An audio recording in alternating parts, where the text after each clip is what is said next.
just so I could have these 2 nights at the Park Hyatt Kyoto. And I'm so glad I did because it was such a wonderful experience. It's been my favorite hotel redemption to date. We moved from the Hyatt Regency Kyoto to the Park Hyatt Kyoto by taxi. And as soon as we pulled up in our taxi, there were like 6 employees waiting out front, waiting to greet us. As soon as we pulled up, didn't have to worry about anything. They took our bags, they took us in to sit down, gave us drinks. It's like we didn't have a care in the world. We were able to finally relax. It was a wonderful experience. The rooms are amazing. It's a very new property. It's only 3 years new. And part of that time was during COVID. So they shut down twice during COVID. So not a lot of people have stayed there in the last few years. It's sparkling. All the materials that they use to build the place and the rooms to construct were top of the line. And the class of service was also amazing. We were treated very well there. And with upgrades too. So they upgraded my room to the Ninenzaka house, which is a beautiful suite. They upgraded my parents' room to a view room. They saw a view of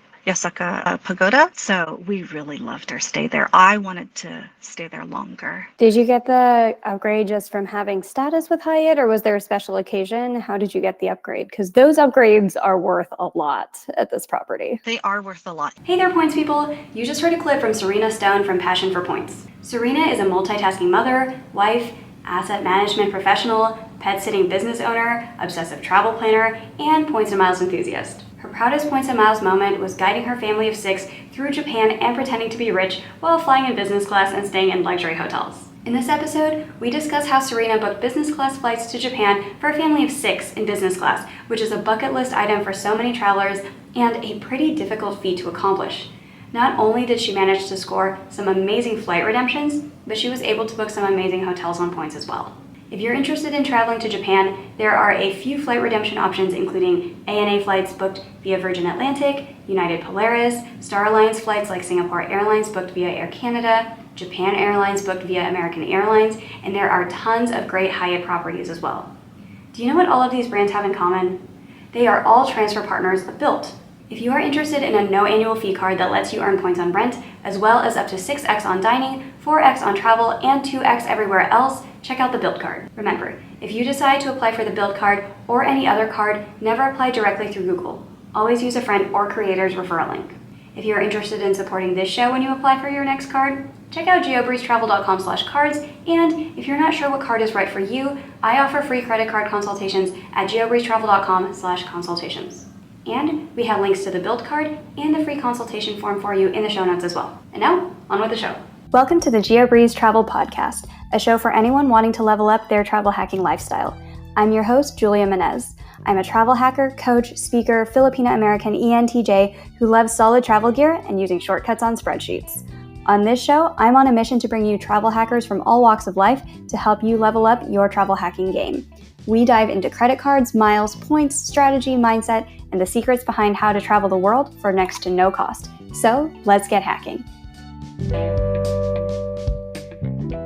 If you're into points and miles, you probably love games with great rewards. Did you know that you can get a large payout just for trying out new games? All you need to do is sign up for Swagbucks by going to geobreezetravel.com/swagbucks and click through Swagbucks to sign up for games like Raid Shadow Legends. When you sign up as a new user of Raid Shadow Legends and reach level 40 within 35 days, you'll receive 8,000 Swagbucks, valued at $80. Check out Swagbucks for even more easy moneymaker offers, and thank you to Swagbucks for partnering with this episode at the Geobreeze Travel Podcast. Hey Serena, welcome to the Geobreeze Travel Podcast. Hi, Julia. Thanks for having me. Of course, I am so excited to have you here. I know that one of the most popular places that people ask about for points and miles trips is Japan, and it can especially be more difficult if you have a large family that you're trying to find award availability for. So we are going to talk about that today, how to do flights for a large family to Japan, and also what your hotel options are, because I think we've all seen kind of those TV shows or anything where it's like a cubby hole in the wall, and that's basically your hotel room. So we will talk about some better options if you have a lot of kids with you. Sure. Before we get into all of that, tell us a little bit about yourself and your background, and how did you get into the game of points? Sure. So I was born and raised in San Francisco, and growing up as a kid, my I didn't travel very much, and maybe the occasional trip to Disneyland, maybe a trip to New York for a wedding, but never as often as I wanted to. And so every time we passed by SFO, I always longed to be on one of those planes that were taking off into the sky. And so I knew that when I grew up, I wanted to travel more. So when I went to college, I flew United a lot from home to school, back and forth. And so I had the no annual fee United card at the time. And that's when I started earning miles with flights from college and also from using the credit card at school. And then my first big redemption was in 2006. I redeemed United miles for a Lufthansa flight from SFO to Rome to meet my friends. So that felt really good because my friends paid cash. They had to connect twice. I only had to connect once. So it felt great knowing that I didn't have to pay for that flight, especially since I had just bought my first house. With that Rome trip and redeeming your points, did you just kind of keep taking it one step at a time with cards, or did you just jump straight in and say, I'm going from 0 to 60? So not quite. I was very slow in the beginning. And so I have like two phases of my life. I have like before kids and I have after kids. Before kids is like all a blur right now. And it wasn't until after my first child was born and I was ready to start traveling with her. And so that's when I started to jump in full speed ahead with the credit cards and the sign-up bonuses. What were some of the cards that you got once you were like, well, I now have a baby and babies eat money and they're going to take up another seat on a plane and I have to earn more points? What were some of those cards that you got to kind of help with that? I eventually got a United card that had a $95 annual fee. And then I had a few City Premier cards. Well, they were called City Thank You cards back then. And then I got the Chase Sapphire Preferred card. My first premium card was the Chase Sapphire Reserve. And back then, when you got that card, there was the high annual fee, but you had the travel credit per calendar year. So if you got it later in the year, you could double dip it and get $600 back in the travel credit with one annual fee. And I thought this is such a no-brainer. And that's when I really got into it, started getting into the premium card arena. What were some of your first redemptions after you already had your first kid? I work a lot in 4-player mode with my parents, so we all got the Chase Sapphire cards. And at that time, you could redeem for Disney. And so our biggest redemption was booking Aulani through the Chase portal, a 2-bedroom villa for 3 nights. And using our Hilton points to stay in Waikiki at the Embassy Suites. And with Hilton, you use your points for 4 nights and get the 5th night free. So it was 5 nights in Waikiki and then 3 nights at Aulani. And then we used our AA miles to fly Alaska from SFO to Oahu. So that was a really big one. Yeah, I know that Hawaii and Disney are both really big bucket list items, especially for family trips, extended family trips, and you were able to do them both in one shot. My mom still wants to go back to Aulani. I'm like, oh, it's expensive. We'll have to figure that out. How much was it? Oh, gosh, that villa is over $2,000 a night.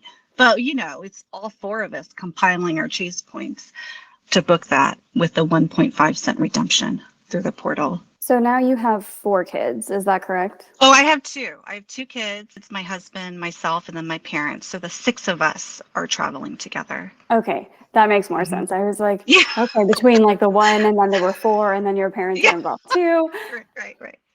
6. All right, so 4-player mode to travel hack for 6 people. That's actually a really good ratio because there's 4 of you who are able to earn points. How did you get your parents into this? And were they ever a little bit suspicious in the beginning or were they just hesitant? And how did you just explain, hey, here's what we're going to do so we can go on family vacations? Well, I've always been the financially savvy one in my family, so my parents have always trusted me with any financial decision-making that was happening, but it wasn't until that trip to Hawaii where we were able to get flights for free, hotels for free, when my dad said, wow, this is amazing that you did that. It's so smart. Why doesn't everybody do this? And I'm like, yeah, I know. It's great. So they were on board after the first trip. And I think that's what a lot of people who are negative about this need to see. I think they get hooked after that first trip where they see an awesome use of points. And they had never heard of anybody else who had done this before you guys did your trip, because I think that helps as well. If someone's like, I don't want to be the guinea pig who tries this and I've never heard of anyone else trying it, I think that's where really connecting with other people who are in the points community or sharing this podcast with someone who's just not sure if they want to get into the world of points, that social proof is really key for getting a little bit more comfortable with opening cards so that you can do this hobby. So when did you take this Japan trip? So we took it in November of this year. We left the Wednesday before Veterans and came back the weekend after Thanksgiving. So Japan kind of recently opened with the post-pandemic thing, and there was a huge rush for everybody who wanted to go to Japan because we were pretty much all locked out for 2 years, and it's one of the most popular points destinations. How did you find the award availability for 6 people? I had planned this trip pre-pandemic and had to cancel it 3 times before this finally happened. So I had done years of research already, and I had years of accumulating all the points and miles that we needed for this trip, and COVID just bought us a little bit more time. So I had already done the research where I knew that flying on JAL, they usually release 5 seats on this plane from San Francisco, and then usually 2. So there are 2 airports that service Tokyo. There's Narita and there's Haneda, right? And I knew that I could somehow split us up and get us there if, 2 of us went on one plane to Narita and the other 4 went on the other plane to Haneda and just get there on the same day. So that's what we were planning originally, and that's how I originally booked it. And then each time Japan never reopened, I just had to keep canceling and rescheduling. And I ended up having to do this 3 times. And using AA miles is great because when you cancel, there's no penalty. You get the miles back and then you get the taxes back on the card that you originally paid. So I was able to reschedule it for a future date. And so last December, I booked this trip for November. And it just so happens that at the end of September, I was banking on the country opening finally. And the Prime Minister announced that they opened at the end of September. And so it was like, I'm so glad that this finally is happening. When you were booking those tickets and then having to cancel them, were all of the points yours, or were you pooling points into one account? How did you logistically go about just combining all the points? Right. So they were split up. They were split up between my account, my husband's account, my mom's, and my dad's. So when we were booking, I had to do separate reservations, so separate tickets. You've basically done 12 of these redemptions because it's 4 tickets 3 times. Everybody's booking their own ticket.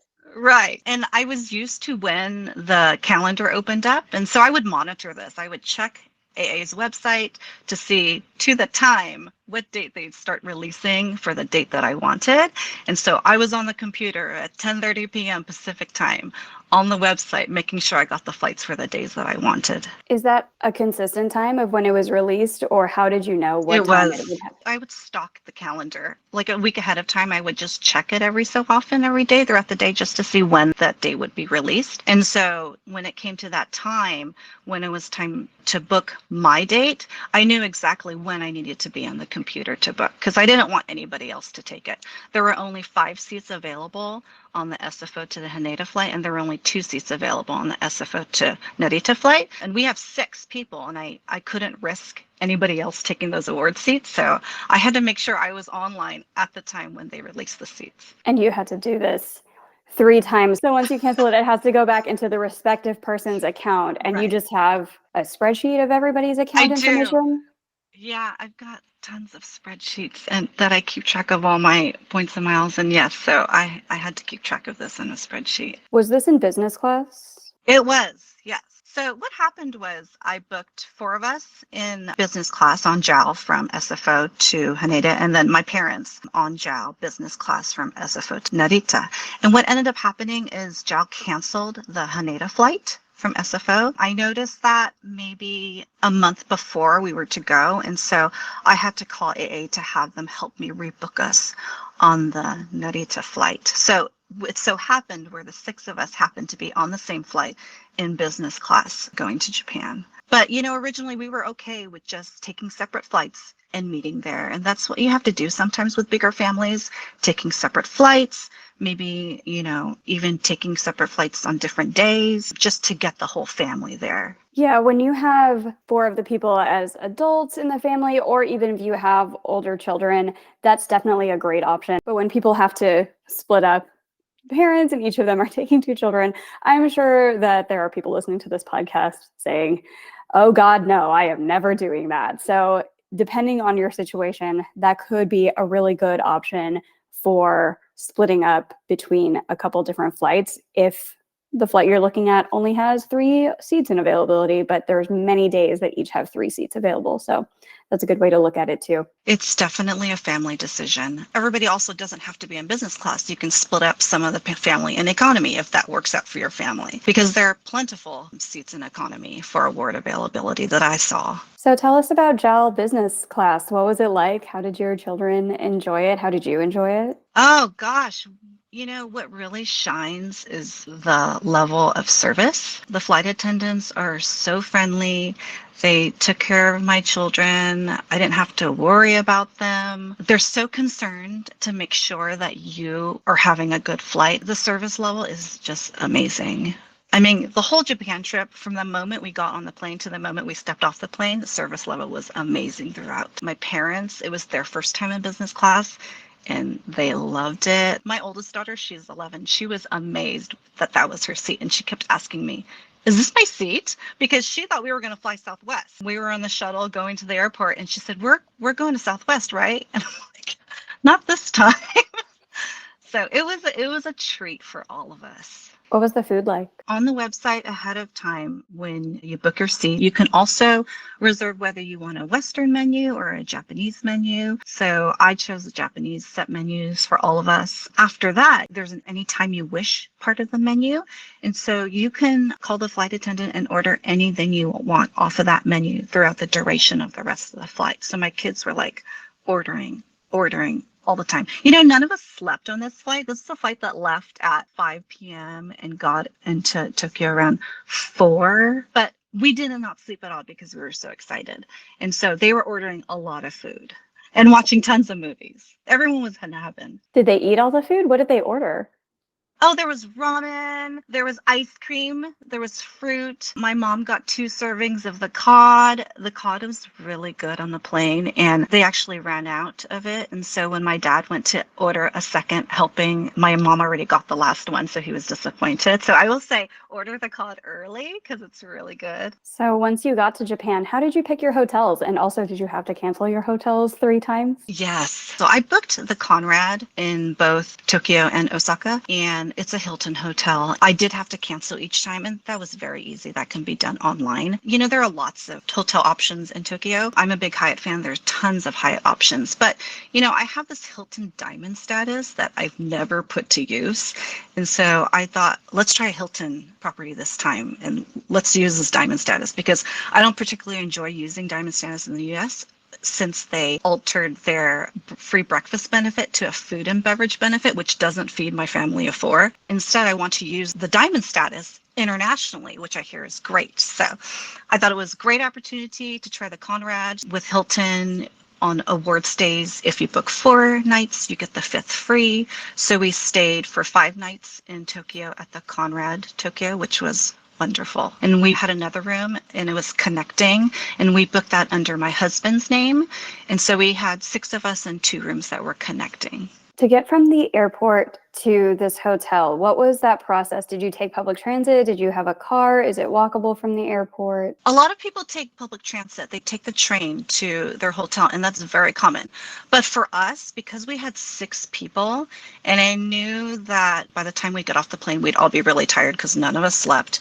We also had luggage, we don't know how to do all carry-ons in our family. My mom came with 2 big pieces of luggage. I came with 1 piece and 3 carry-ons. So I wanted to get private transportation. So I did a lot of research on that, and I booked a private transport through Viator.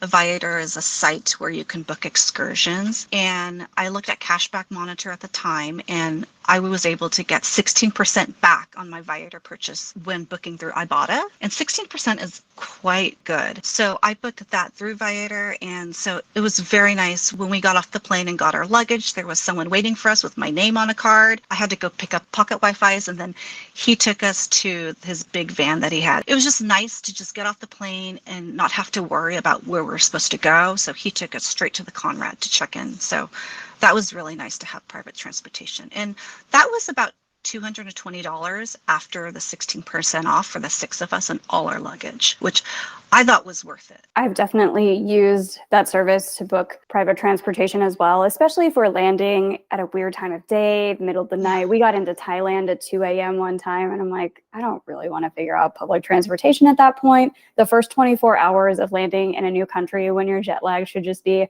really easy. Everybody's always worried about, oh, how's the budget going to work and how's all of these logistics going to work? Just give yourself a lot of grace in the first 24 hours. And then after you've had a good night's sleep, then you can figure out how to optimize for everything. And don't worry about what card you're using or how much money you're spending or why you can't remember all of the Japanese vocabulary you tried to study to prepare for the trip. Just make it easy on yourself for the first 24 hours, and then you can jump into your optimization mode. So how old are your kids on this trip, and what are the kinds of activities that you would recommend for families who are traveling to Japan?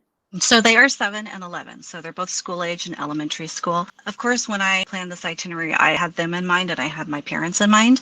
So their favorite thing, aside from all the food and the heated toilet seats everywhere we went, was going to Team Lab Planets and immersive art experience. You take off your shoes, you roll up your pants, and you're walking through water, you're climbing through things, you're crawling. A very Instagrammable place as well, but they had a blast. And so did my parents, just going through this exhibit. I mean, my kids loved it so much, we went through the thing twice. So that's something that you have to get tickets ahead of time, and it is going to still be in Tokyo through the end of 2023.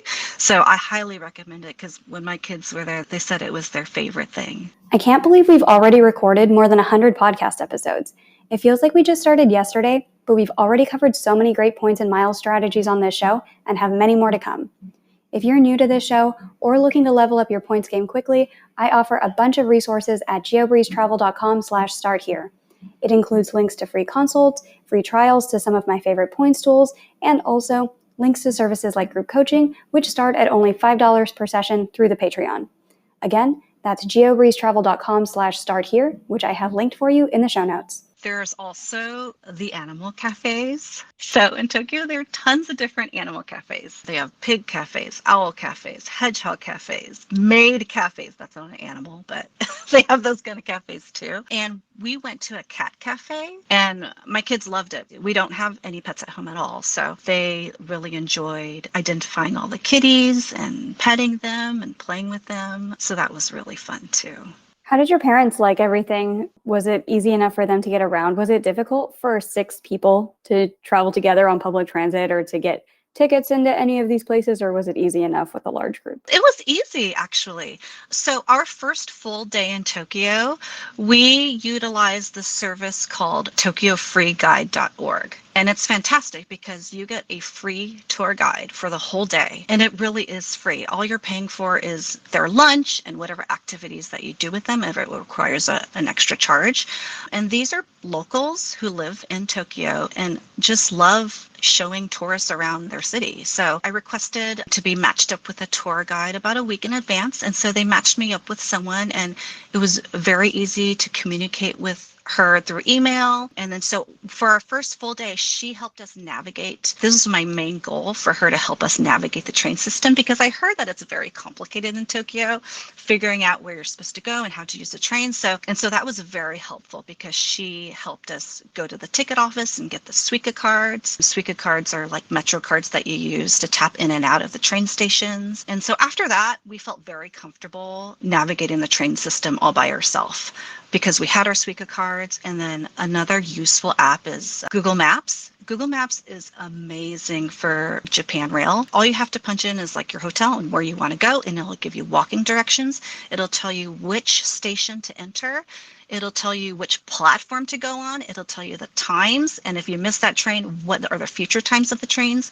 It'll tell you where to exit and where to go from there. Google Maps was amazing, and it was the app that I used the most while I was there. For the free guides, do you tip them at the end? Are they doing this for tips, kind of like the free walking tours in New York and Europe? Tipping is not required, and actually in Japan, tipping is not a part of their culture. So you do not tip in the restaurants. You're not tipping the bellhop. There's no tipping at all. But we still gave our tour guides a little bit of money at the end, only because they went above and beyond to show us around. So because we were so appreciative, we still tipped tour guides. But that was the only time we ever tipped on this vacation. It was only to our tour guides. Is this just for one 24-hour period? For Tokyo Free Guide, we had a tour guide for 7 hours during the day.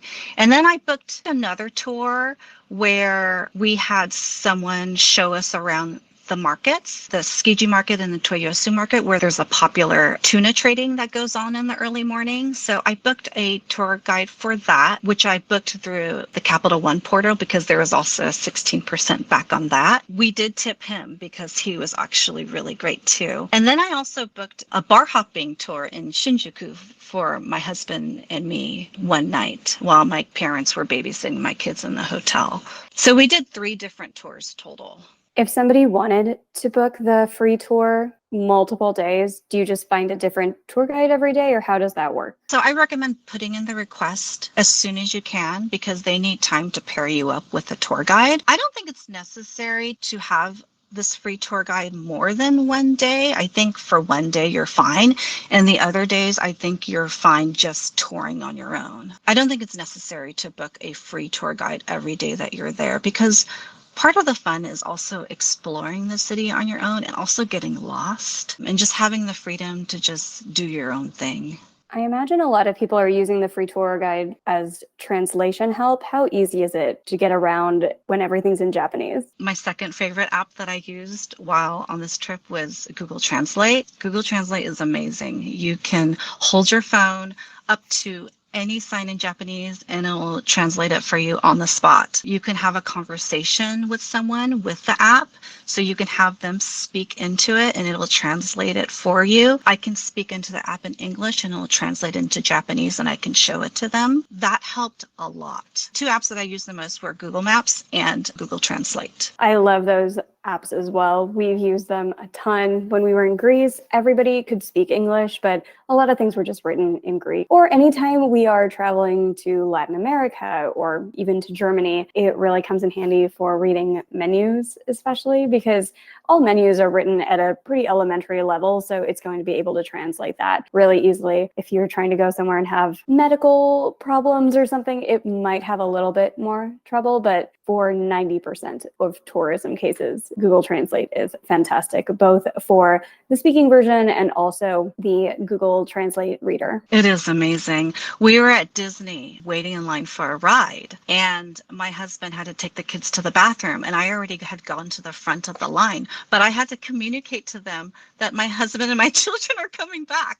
So I used Google Translate for that. And then she knew exactly what I was talking about and told me to step aside. So it was amazing. I love that app. How would you compare Disney Tokyo to Disney America? I think the theming at Disney Tokyo is amazing. There are 2 parks there. There's Disney Sea and there's Tokyo Disneyland. Disney Sea is very unique and unlike any of the other parks. So if you have one day to spend at the Disney parks, you probably want to spend it at Disney Sea because it's so unique and the theming is excellent. Overall, we had an amazing time. Lots of Disney magic throughout, but the rides themselves, I think they're a little bit tamer than in the US. So for example, Thunder Mountain in Tokyo Disney is not as thrilling as it is here in Anaheim. So I feel like the rides that we have here are, butt off the seat and you're screaming, but not so much screaming there. They've toned it down a little bit, but still so fun.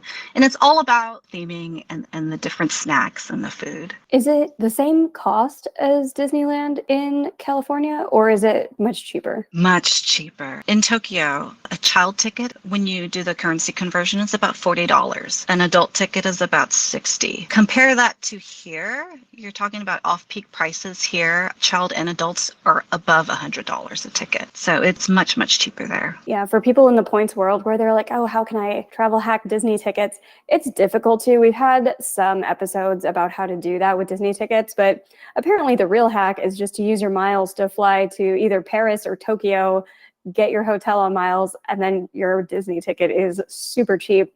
Or you could do Hong Kong as well. Those are some options for saving a lot on Disney, is just to fly across an ocean in order to go. That is correct. Yeah.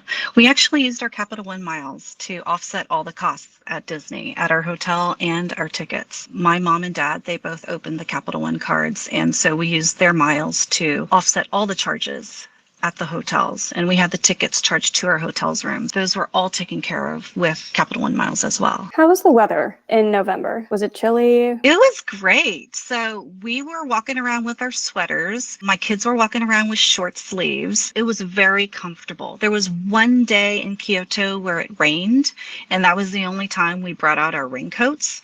But other than that, we were blessed with relatively warm weather. And I hear in the wintertime, it starts to get really chilly. I have a friend who went to Tokyo in the wintertime, and it was so bone-chilling cold for her. But November was a perfect time to go, not only for the autumn season and the fall colors on the trees, but also the weather. Where did you stay in Kyoto? So in Kyoto, we stayed at two places. We stayed at the Hyatt Regency Kyoto and also the Park Hyatt Kyoto, which is amazing. Tell us about those hotels and the experiences, and what were they like? Park Hyatt Kyoto, I found availability 3 months before we left. And it's one of those things where I had searched for availability a year ago because I wanted pre-devaluation prices, but there was never anything available for my dates. And finally, I found it 3 months ago. And so I had to rearrange everything just so I could have these 2 nights at the Park Hyatt Kyoto. And I'm so glad I did, because it was such a wonderful experience. It's been my favorite hotel redemption to date. We moved from the Hyatt Regency Kyoto to the Park Hyatt Kyoto by taxi. And as soon as we pulled up in our taxi, there were like 6 employees waiting out front, waiting to greet us. As soon as we pulled up, didn't have to worry about anything. They took our bags, they took us in to sit down, gave us drinks. It's like we didn't have a care in the world. We were able to finally relax. It was a wonderful experience. The rooms are amazing. It's a very new property. It's only 3 years new. And part of that time was during COVID. So they shut down twice during COVID. So not a lot of people have stayed there in the last few years. It's sparkling. All the materials that they use to build the place and the rooms to construct were top of the line. And the class of service was also amazing. We were treated very well there. And with upgrades too. So they upgraded my room to the Ninenzaka house, which is a beautiful suite. They upgraded my parents' room to a view room. They saw a view of Yasaka Pagoda. So we really loved our stay there. I wanted to stay there longer. Did you get the upgrade just from having status with Hyatt, or was there a special occasion? How did you get the upgrade? Because those upgrades are worth a lot at this property. They are worth a lot. And this property only has 70 rooms, so there aren't a lot of suites there to give away. I do have globalist status, and I was looking to use one of my suite upgrade awards at this property, but at the time that I booked, there wasn't any of those suites available, and you can only apply a suite upgrade award when a standard suite is available to be booked with points. But I put an alert on Open Hotel Alert for when a park suite would open up, and in the beginning of November, there was a standard suite that opened up, so I immediately called Hyatt to apply my suite upgrade award. Normally, I should have gotten just the park suite,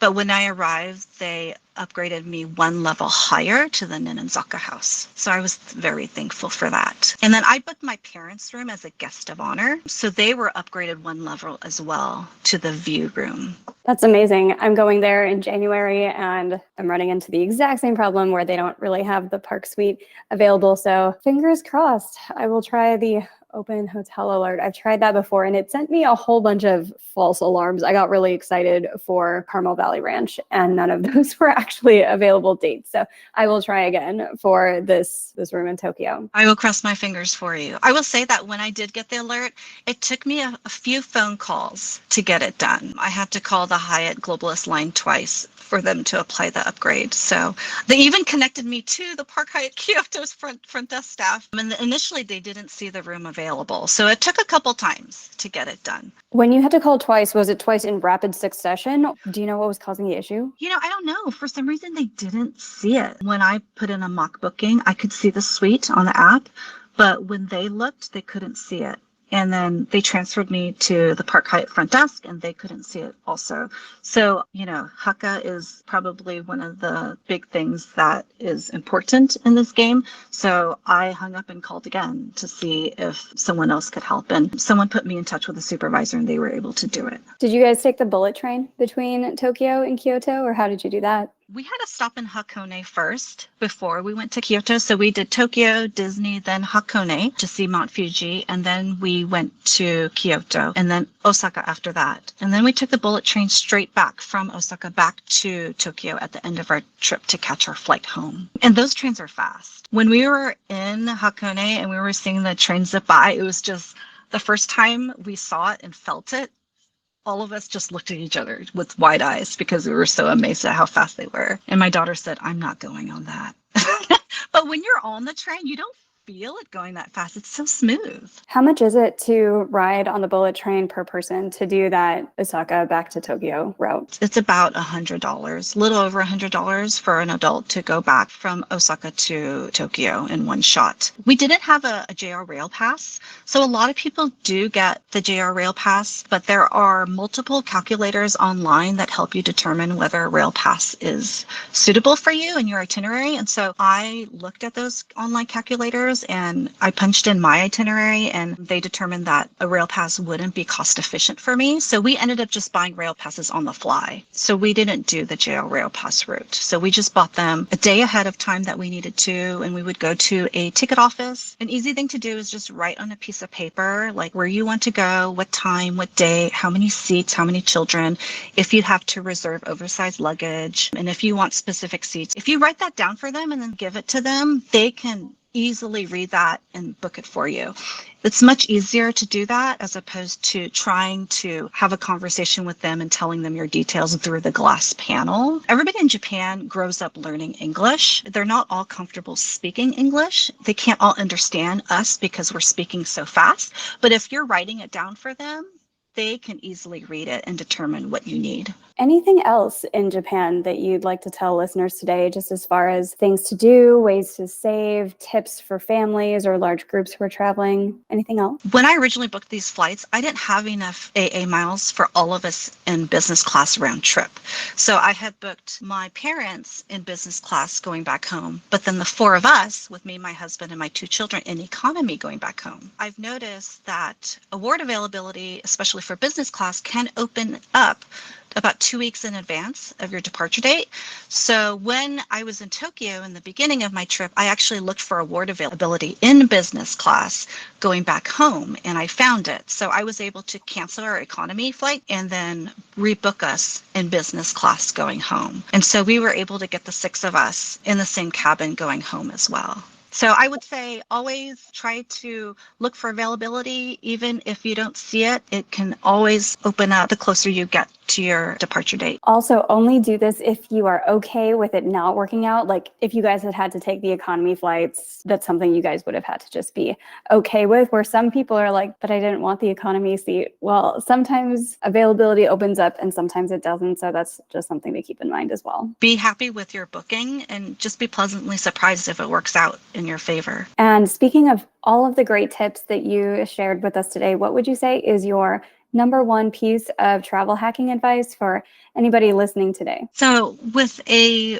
big bucket list destination such as Japan, and especially with a large family, it takes a lot of points and miles to get this done, especially when we have all our airfare and hotels covered with points and miles. So I would say plan far in advance because it takes time to accumulate the points and the miles that you need. This is not something where you can say, okay, let's start today and then I want to leave next year. You'll need more time to accumulate everything that you need to get something like this done. Especially for anybody who's just starting out in the points and miles game. If you don't have any cards yet, It'll take some time. It could take more than a year to accumulate all of these points, especially if you're coordinating 6 different people. So that's just something to keep in mind as well. Great advice. And speaking of great advice, can you give a shout out to somebody else on the internet who you would recommend listeners go check out for more awesome points and miles tips? So I have 2 people that I recommend, points to travel experts. They are Kehaulani and Vic. They live in Hawaii. I actually met up with them in Tokyo, so it was funny that we were there at the same time, but they give really good tips and tricks for navigating the points and miles world, and nobody can read the terms and conditions as well as Kehaulani does. She's like a super duper detective. And then the other one is Family Flights, Veronica. They're based in LA. She recently traveled to Bangkok and the Maldives with her large family. So it was really fun to follow along on that trip. It was very inspiring to see that. Perfect. And where can we find you on the internet? I am Passion for Points on Instagram. Fantastic. Well, thank you, Serena, so much for coming onto the show today. We learned so much about Japan. I'm definitely going to implement some of these tips as I travel there in January, especially about the free guides. So thank you so much for sharing everything with us today. Thank you, Julia. Thanks for having me. I'm so excited for you and your trip. Thank you.